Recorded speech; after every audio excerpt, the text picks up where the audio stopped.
Assalamu alaikum. This is Danish Ehsan and I'm going to discuss about Surah Hujurat. In this surah, Allah subhanahu wa ta'ala teaches us about the behaviors and ethics towards Muhammad sallallahu alaihi wasallam and others.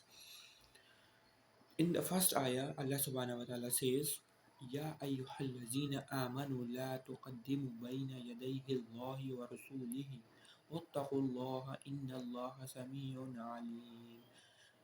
The translation is, O believers, exceed not over Allah and His Messenger, and fear Allah undoubtedly. Allah hears, knows.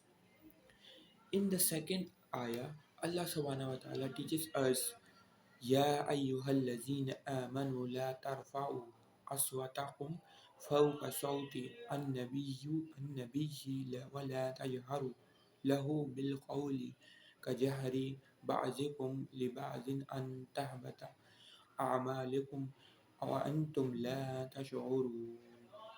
The translation is, O believers, raise not your voices above the voice of the communicator of unseen, the Prophet, and not seek not aloud in presence of him as you shout to one another, lest your work become vain while you are unaware.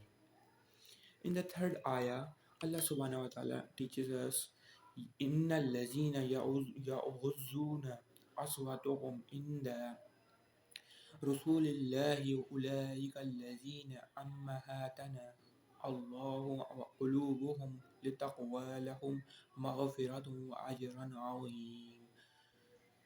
Undoubtedly, those who lower down their voices in the presence of the Messenger of Allah, those are they whose heart Allah has tested for pity for them is forgiveness and great reward. Jazakallah.